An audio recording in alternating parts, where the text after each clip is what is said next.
मोरो सिंध मां जितां सिंधी अल्ताफ़ सूमरो जी रिपोर्ट मुताबिक़ तालका मोरो जे बुघिया बिरादरी जे मौज़े सखी मर्द ऐं शख़्सियत ख़ालिद हुसैन बुघियो जे ताउन सां मुल्क जे मशहूर फलाही इदारे सैलानी वेलफेयर इंटरनेशनल ट्रस्ट पारां मोरो जे मिसकिन नादरा मुफ़लिस माण्हुनि लाइ सैलानी दस्तरख़्वान क़ाइमु करे वरितो। दस्तरख़्वान में मिसकिन माण्हुनि खे सुबुह जो नाश्तो मांझांदो ऐं राति वारी मानी जो बंदोबस्तु खाराई वेंदी।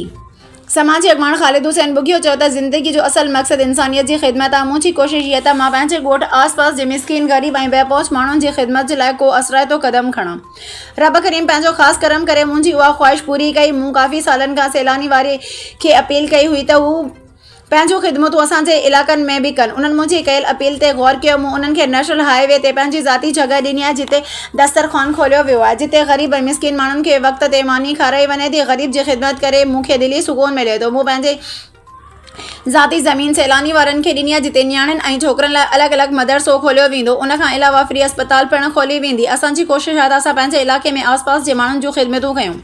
हिन मोरो समेत आसपास जे सरहंदी वारनि खे अपील कई आहे त पंहिंजो सदको ऐं ख़ैरात सैलानी वेलफेयर इंटर ट्रस्ट खे ॾियनि त जीअं ग़रीब माण्हुनि जी अञा वधीक ख़िदमत थी सघे। हिन चयो त मां हर महीने 1 लाख रुपया हिन इदारे खे ॾींदो आहियां। आसरो पोइ उबार सिज अवल देज उन्हनि खे। दोस्तो यकीनन ही नफ़्सा नफ़सी दौर आहे। हिन दौर में हर माण्हू परेशान आहे। हिन दौर में हर माण्हू कंहिं न कंहिं मुसीबत मसइले में फाथल आहे। पर जेको वॾे में वॾो मसइलो आहे ग़रीबनि सां उहो आहे हिन पेट जो तहत ही कमु कयो। जी भाऊ बिस्मिल्लाहिर्रहमानिर्रहीम। साईं असां तमामु शुक्रगुज़ार आहियूं सैलानी वेलफेयर ट्रस्ट वारनि जा, जिन असांजे ग़रीब मिसकिन माण्हुनि जी सार लधी आहे। भई असांखे हफ़्तो पहिरियों उन्हनि असांखे मेडिकल कैम्प ॾिनी, कंहिं बि तक़रीबन 2000 ॻाल्हियूं ॿुधियूं। यकीनन ही हिननि जे अखियुनि में हिकु ग़रीबनि लाइ, ग़रीबनि जी ख़िदमत लाइ हिननि जे अखियुनि में हिकु तड़प आहे।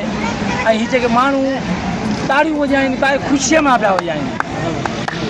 भाऊ ख़ालिद जा जो अंदरूनी सिंध में हेॾो वॾो प्रोग्राम साईं न सोचियो ऐं पंहिंजे जज़्बात जो इज़हार कयो। न सिर्फ़ु इज़हार कयो बल्कि उनखे मिसाली तौर ते करे ॾेखारियो, प्रैक्टिकल तौर ते करे ॾेखारियो।